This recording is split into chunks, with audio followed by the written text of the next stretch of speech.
With the 9th pick in the 1998 NBA draft, Dirk Nowitzki from Würzburg, Germany. Spectacular! Number 41, Nowitzki. What defines a legend? A double-clutch shot! Moments of triumph and joy. History-making comeback! That's backbeat away. Moments of struggle and growth. Nowitzki, his first big league field goal. Dirk, and it's on the money! For 20 seasons, the Dallas Mavericks have been defined by one man, a skinny German kid who rose to be an all-time great. Legends are created by memories born of effort and passion. These moments connect us to our heroes. Are we really seeing this? Moments where we are lifted beyond the ordinary. The defining moments of Dirk.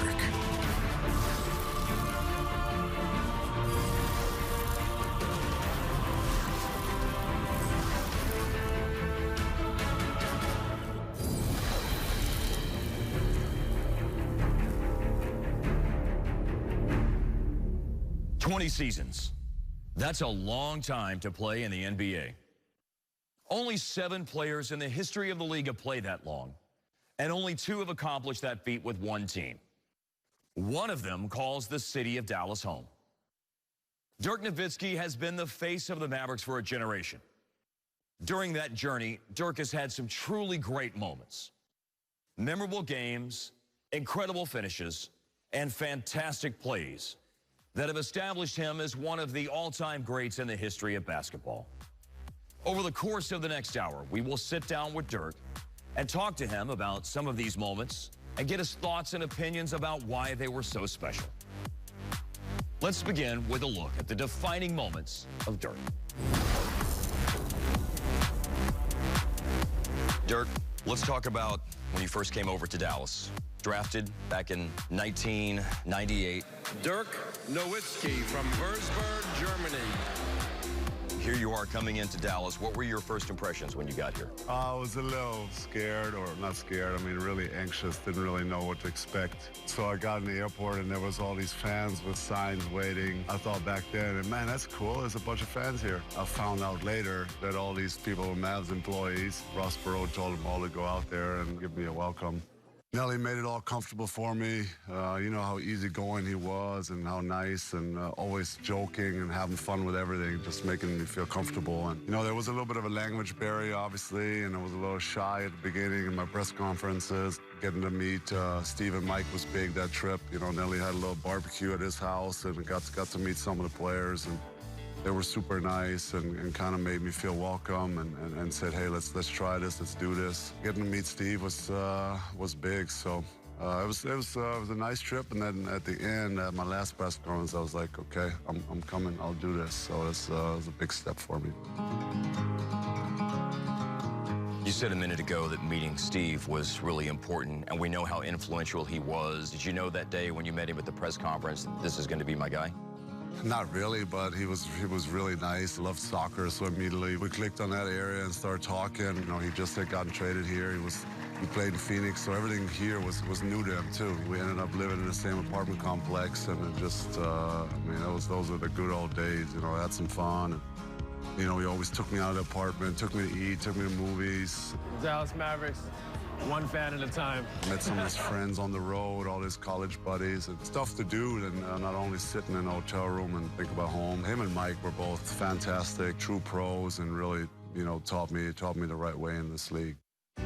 Your first game in Seattle, and Detlef Schrempf happened to be on the Sonics that particular night. What do you remember about interacting with him? He was super sweet to me. I didn't really know, you know, what to expect there either. I know I was very nervous. First game, huge stage, and then against the German who's made it, you know, all-star, 6th man of the year, I think twice. I mean, he's had an amazing career.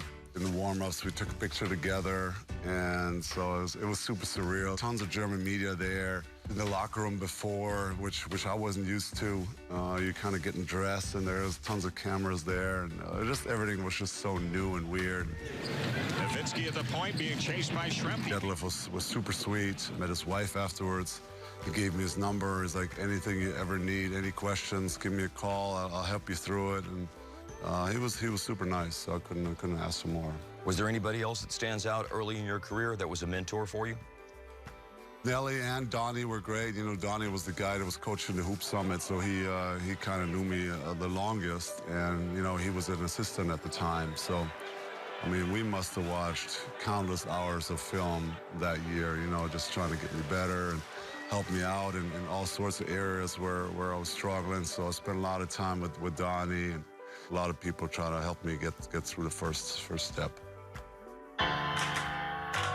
December of 2004, American Airlines Center. Houston comes into town, and you and Tracy McGrady have one of the great one-on-one duels ever. You score 53, he scores 48. You guys win in overtime. What do you remember about it?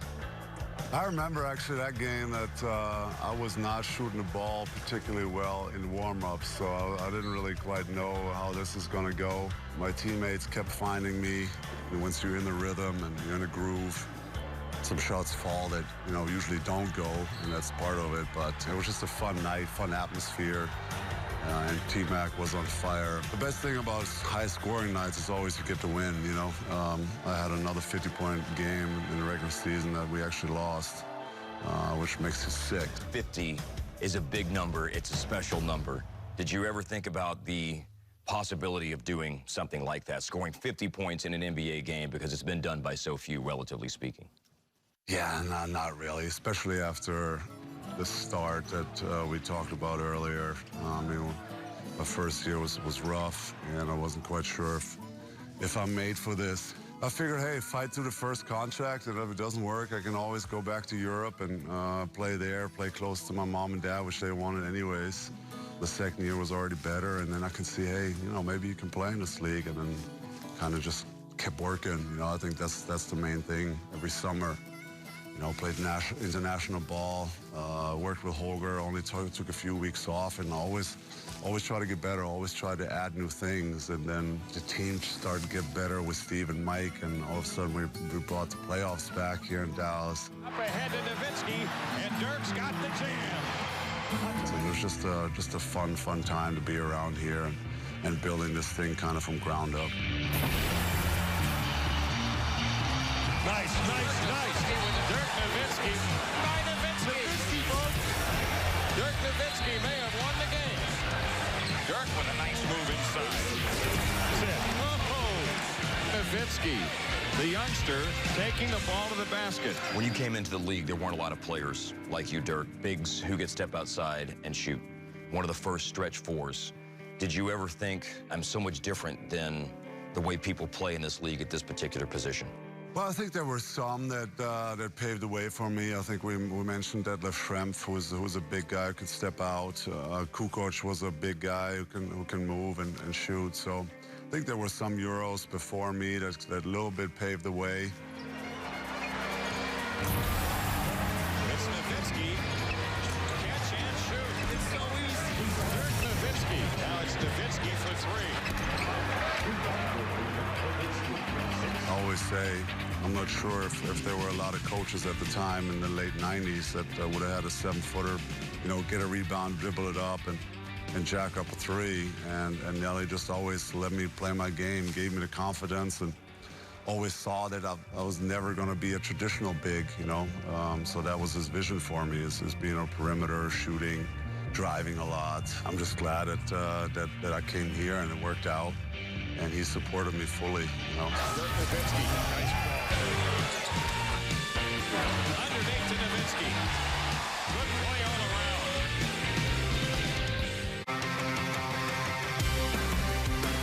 For years, you dreamed of the chance to get the triple-double, and here it is, your first one. What do you remember about it? Hot pass for Nowitzki.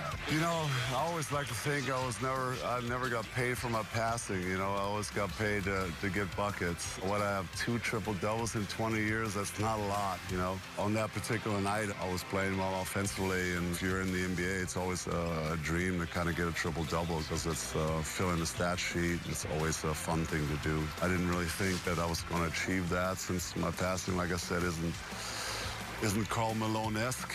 Somehow I got it done, and the guys were great making shots that night. Dirk, the 2006 playoffs were a pretty special run. San Antonio, Game 7. You guys have a big lead on the road. You have to win it in overtime. You get over the hump. Everybody remembers the three-point play, but you had a 37-point-15 rebound game. What do you remember looking at this?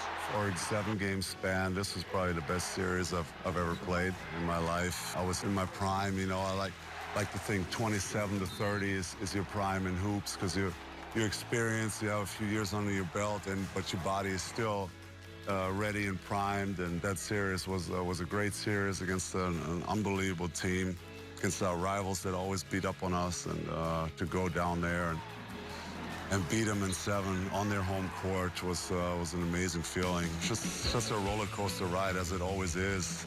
We're up big, we're rolling, and how they always, you know, play hard and get back in it. And then Ginobili makes the 3 on the wing. Ginobili for 3, yes.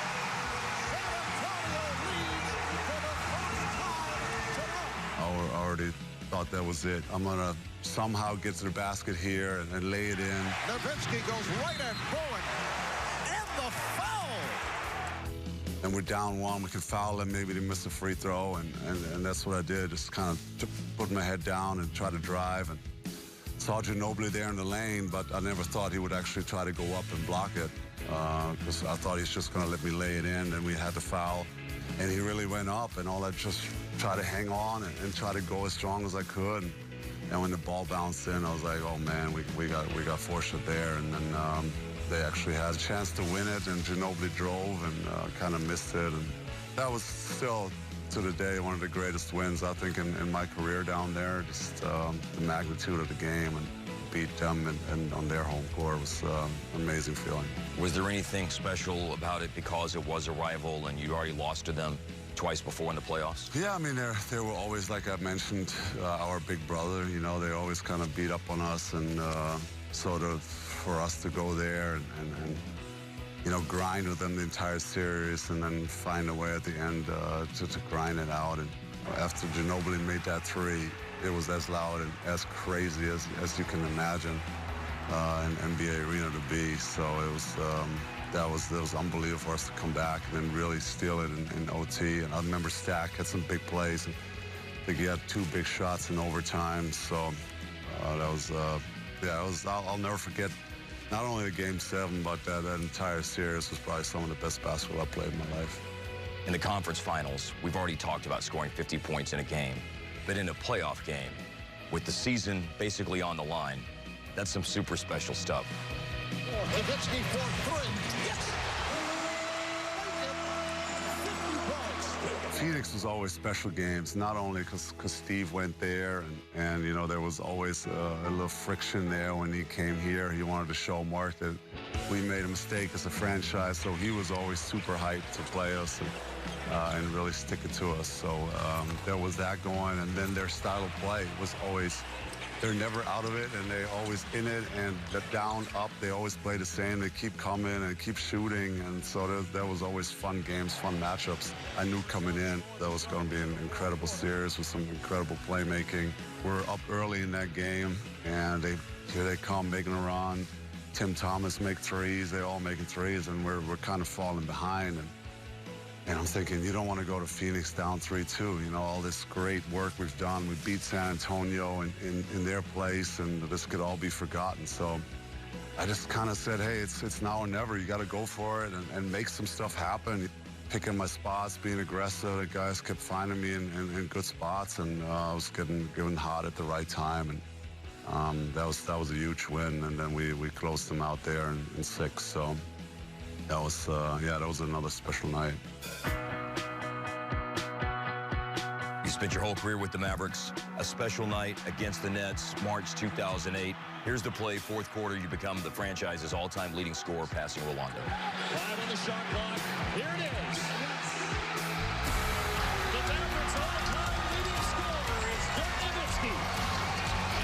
Yeah, I mean, crazy. It's been, at that point, it's already been a crazy ride in one franchise, which, you know, I've never really expected anything like it in my NBA career, that I can stay make it through the first contract and then be here so long, past some of the Dallas greats, and everybody knew what was on the line there. And I think I missed the one before, and they gave me the ball again, and I had like 4 minutes left to kind of get it, you know, just keep the ball, give it to me, and somehow make it happen. So I shot that low turnaround over RJ, and I'm just happy it went in.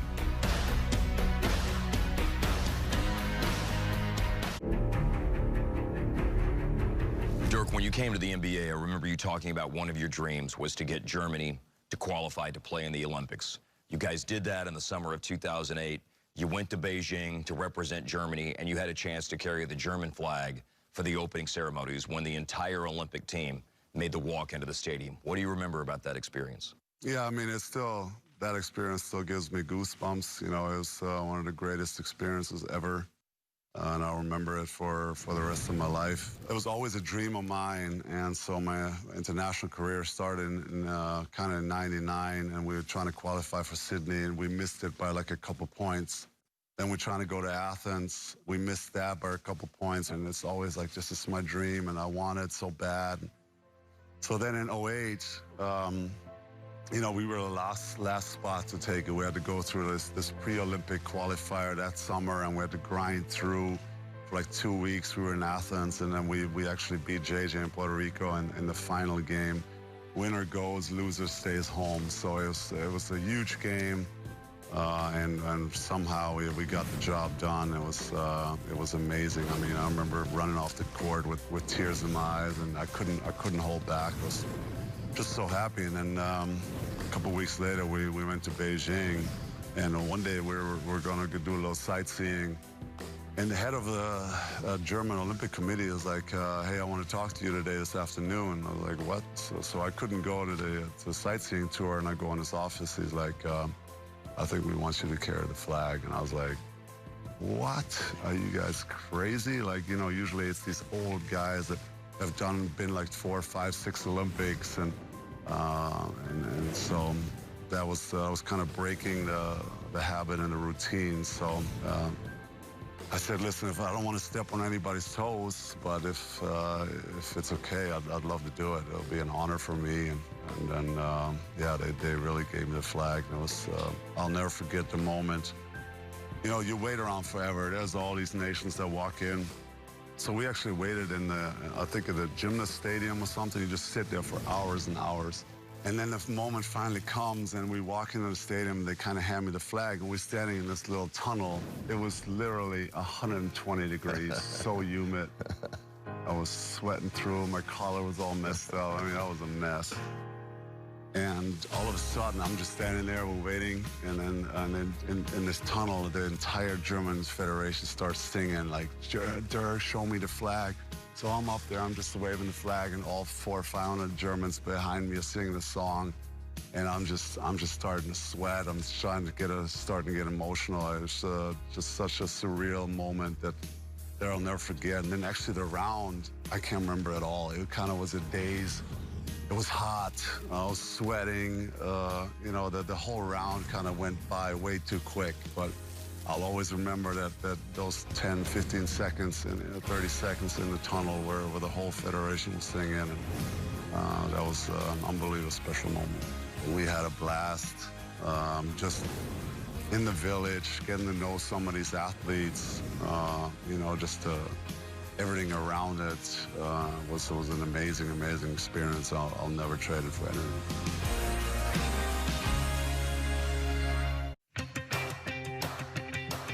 November of 2009. 29 points in the fourth quarter against Utah. What a quarter that was. Yeah, that's another thing that I won't forget for the rest of my life. Really had nothing going to 3 quarters. You know, Utah was a tough physical team. They were talented, and they really took it to us there, and we were kind of down big there in the fourth. We talked about in the huddle before the fourth, let's try to make it one more run. Just happened to get hot. Nowitzki. Driving, scores with a foul. He's trying to take over. That's some good plays. Got into it a couple times with some layups at the beginning. Had an and one right out of the quarter and kind of got me started. I don't know, just kept rolling from there. And the rest was kind of like, whatever, just throw the ball towards me. And it's down to 8 as Dirk somehow got it to go. I somehow make a play for us, and there was just that kind of night. Either I'm getting fouled or I'm making this basket. That's the kind of night I was feeling there in the fourth. And they're calling Dirk's number again against O'Toole. Shot fakes, drives in the paint. Yes, sir. Once you're in the midst of it, I didn't even know how many points I had at the time. I was just trying to keep going, trying to get this win. And then when I subbed out, I think I remember somebody told me, you just had 29 in the fourth, so that was ridiculous, but also a great night and a great win. When you go to that place where you just got hot, can you share with us what that feeling is like? It's just the ultimate confidence.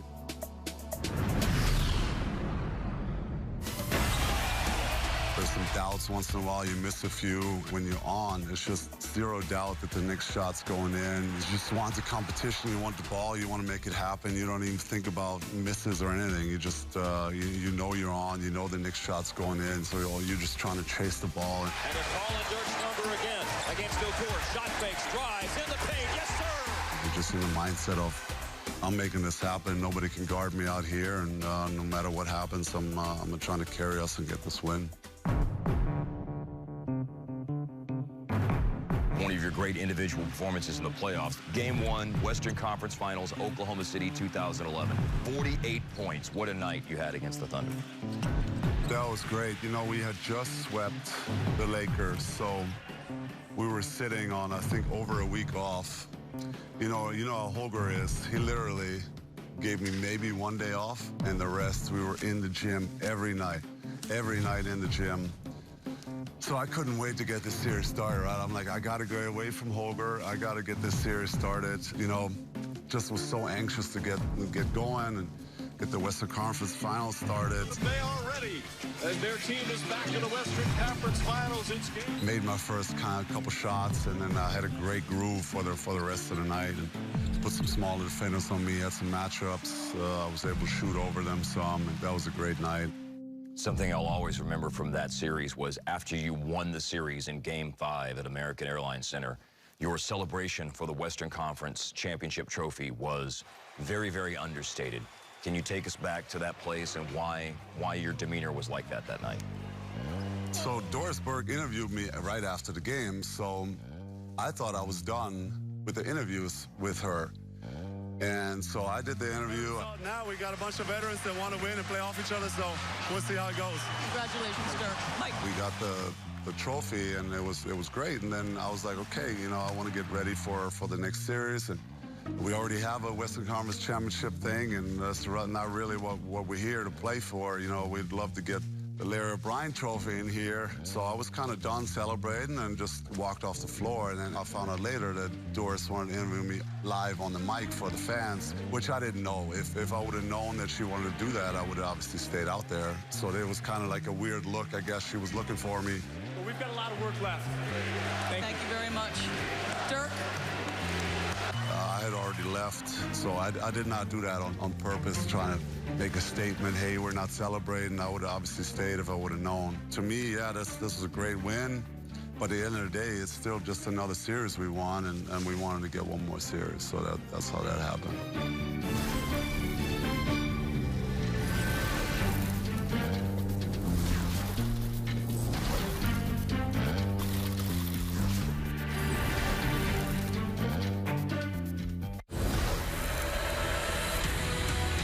2011, Game 2, the game winner. This is when you tied it against Miami. You know, they were really, really good. They were really athletic, and I think they kind of took us out of our games. The first game and the second, really, they were all over us. They took some of our shooting away with their quickness on the perimeter, with their athleticism, and so really we had nothing going the first two games, and then D. Wade made the three in front of our bench. I think they go up 15 or 16. Three-pointer from Dwayne Wade, and the Heat have blown this game open.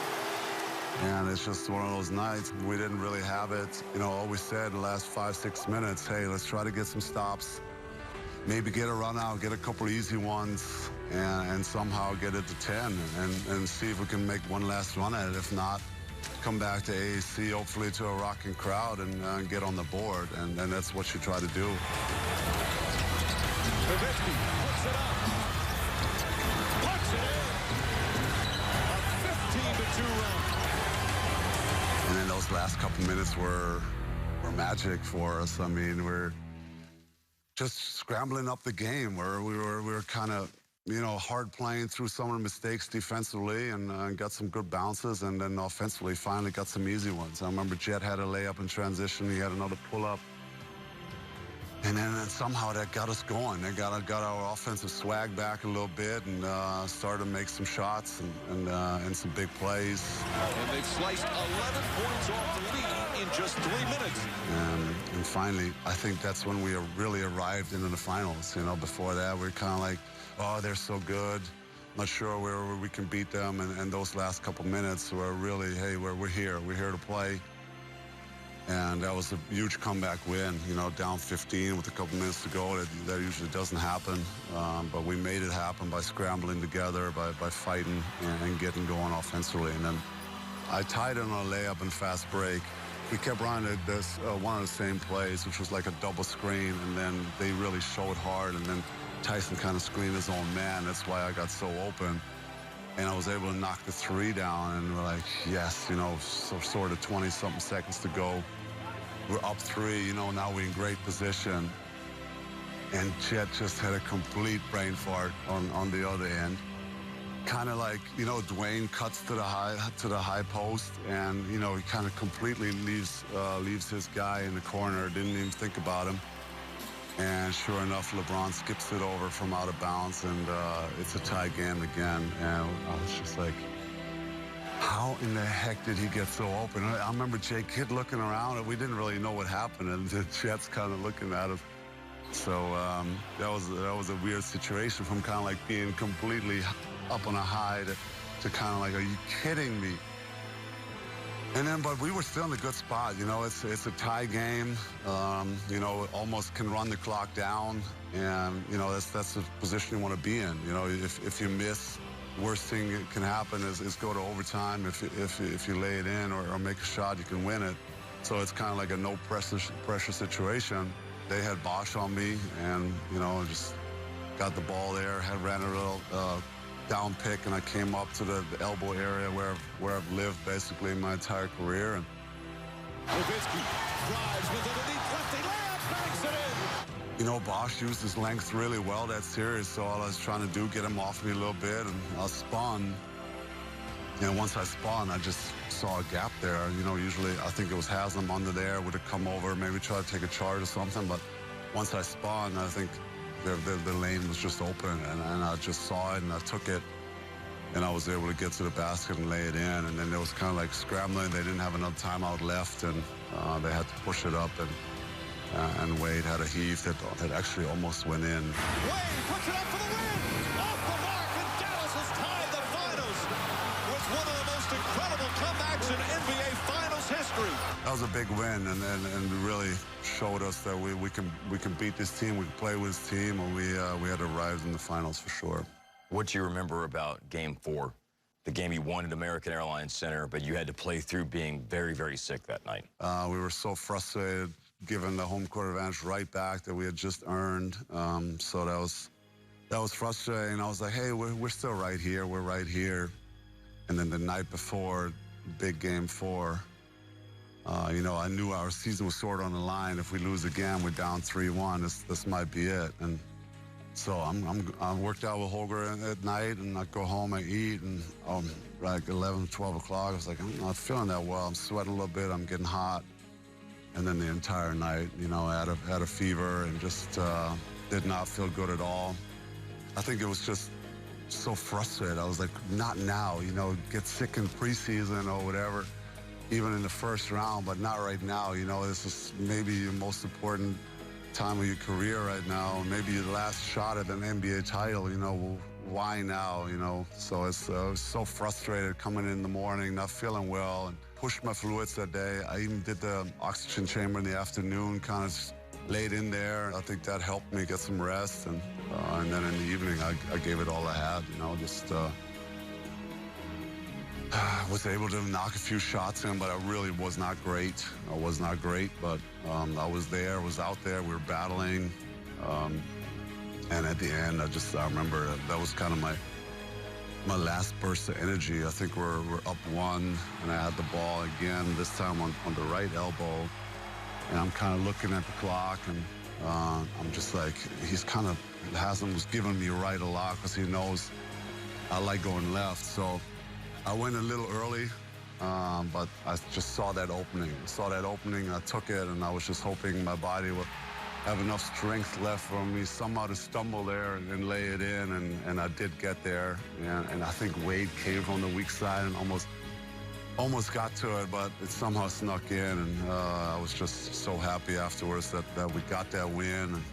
We got through that game, and we tied in, and I didn't feel well, but we somehow got the job done.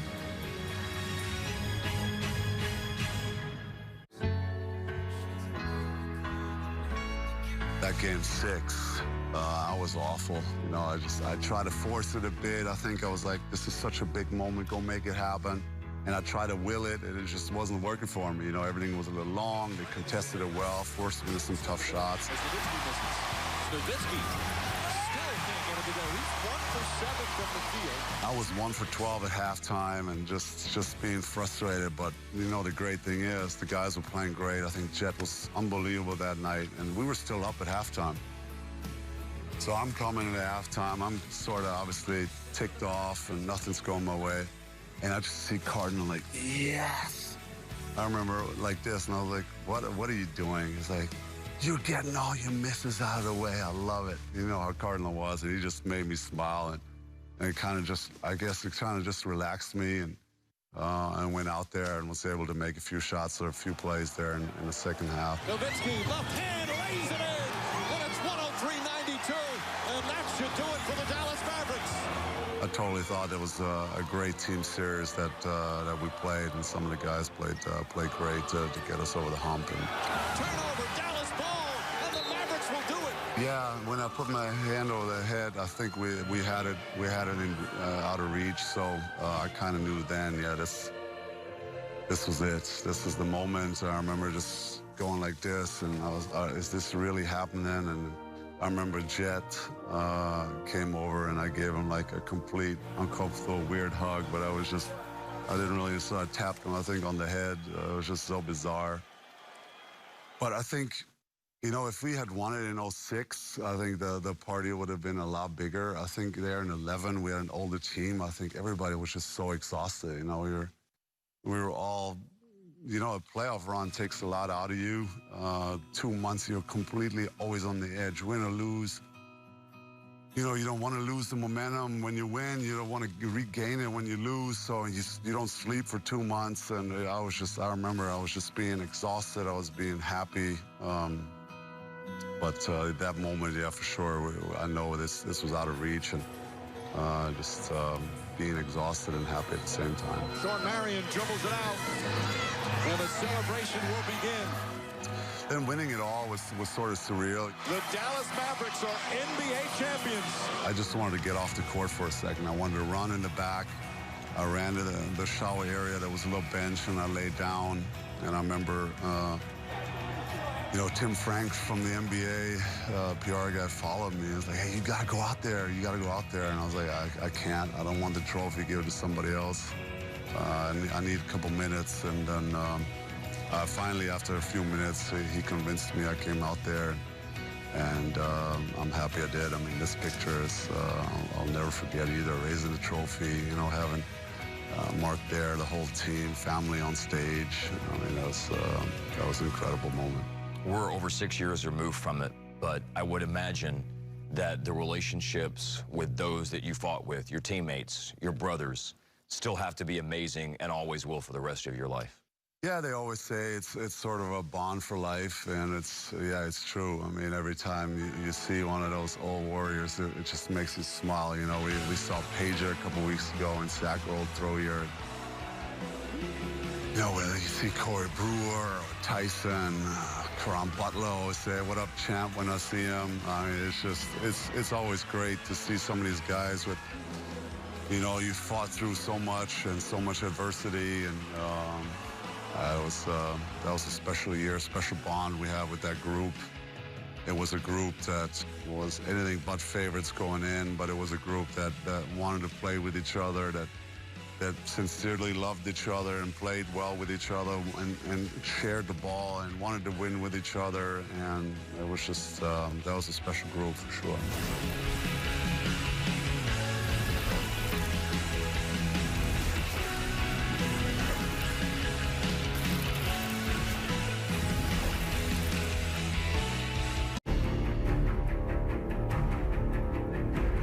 Passed a lot of people on the scoring list. Let's look at the video from November of 2014. This was a special night. Sacramento's here at American Airlines Center. It is not a dream. He's passed Akeem Olajuwon and is the highest scoring foreign-born player in NBA history. Yeah, and I was watching basketball in the 90s. Was a huge Dream fan. You know, his footwork next to no other. Just an unbelievable player. And, you know, to me, sort of still surreal passing some of these all-time greats, legends that I've watched, that I've adored for so long, that I've idolized. So it was another surreal moment, you know, that the kid from Würzburg, the lanky kid, you know, 16, 17, 18 years later, passes some of these greats. It was another surreal moment, and I think that really is going to sink in once my career is over in 10, 20 years, and I look back and show some of my kids and grandkids, hopefully, and then it'll be really, really sweet. Baseline, jab, step, up, fake, There it is! I felt the buzz in the crowd. Every time I touched it, they were like, shoot, shoot, shoot, make something happen. They were standing up, and I just said, let's go for it. Let's go for it tonight, early and often. And then I remember back-to-back threes, and it was just kind of on from there. I think Dirk will agree with this. And then I was sitting on 18 after the first quarter, and Carlos, obviously, we're breaking this now, and the first play was a nice little play where I set a down pick and to get a cross screen into a shot. I've run the play 1,000 times. It could happen at any moment. The moment was just awesome, and I turned around and I was like, here it is. Dirk gets three, baseline jumper. He puts it up and overshoots everything. And it was way long, and it was an air ball, so the entire crowd was like, oh my God. So, but they kept standing, and then the second play, I came down. They were like, let's just punch it to him. Easy play call. Devin brings it down, punch it in, and make something happen on the low block, as I've been doing for a long, long time. And Dirk got one shot. He's about to get another. And I wasn't sure, should I back down, or what should I do? Should I do the flamingo shot, or should I do that, or just all sorts of stuff going through your mind? And then I just ended up facing up. I was like, screw it, let's get this over with. He was kind of close to me, but his hands were a little down, and I was like, let's just shoot it and see what happens. Down low against Larry Nance Jr. Here it is.